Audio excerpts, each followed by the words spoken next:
Bonjour à toutes et à tous et bienvenue dans cette vidéo.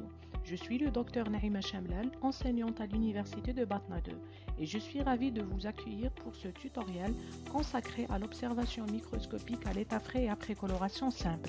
Cette vidéo est destinée aux étudiants de deuxième année du tronc commun en biologie. Dans cette séance de travaux pratiques, nous allons nous concentrer sur trois objectifs principaux. Premièrement, identifier les différentes formes des bactéries et leur mode d'arrangement. Deuxièmement, définir la mobilité bactérienne et son importance. Et troisièmement, expliquer deux techniques d'observation microscopique, l'observation à l'état frais et la coloration simple. Les micro-organismes sont des êtres vivants unicellulaires ou pluricellulaires de petite taille, invisibles à l'œil nu. Ils sont omniprésents dans divers environnements et jouent un rôle crucial dans les écosystèmes, la santé humaine et diverses industries. Les micro-organismes sont classés en trois domaines principaux, les bactéries, les archées, les microalgues, les protozoaires et les mycètes. Ces trois derniers appartiennent au domaine des eucaryotes. Parmi tous ces micro-organismes fascinants, nous allons nous concentrer exclusivement sur les bactéries. Les bactéries sont des organismes prokaryotes qui mesurent entre 0,1 et 10 microns. Ce sont les plus petits organismes vivants dotés d'autonomie. Le terme bactérie vient du grec bacteria qui signifie bâtonnet. Mais les bactéries peuvent présenter des formes très variées. Les formes les plus courantes sont le coque, sphérique ou ovoïde, et le bacille bâtonnet droit ou incurvé.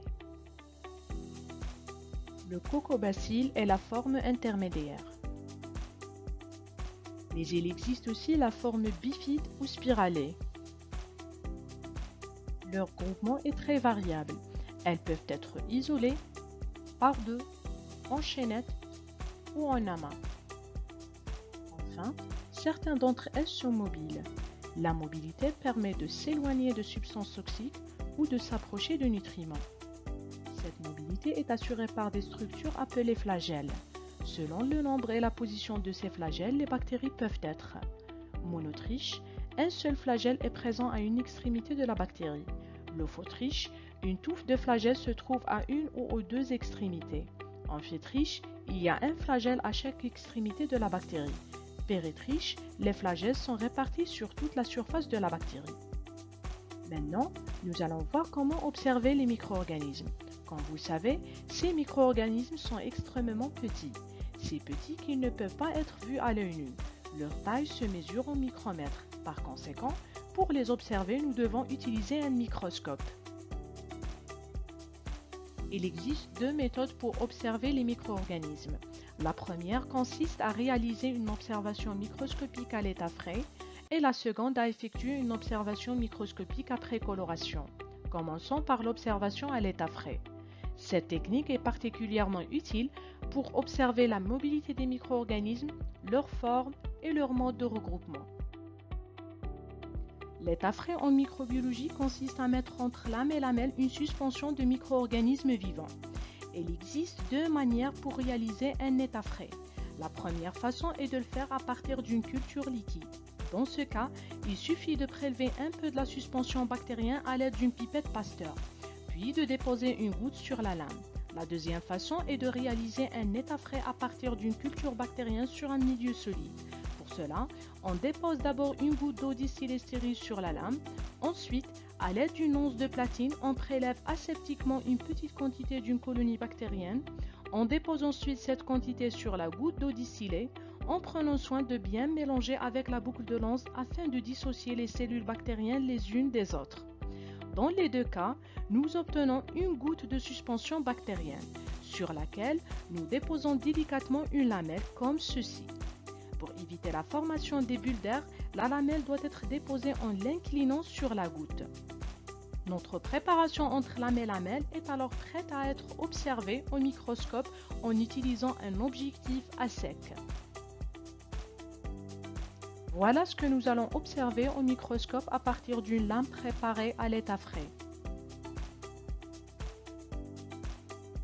Passons maintenant à l'observation microscopique après coloration.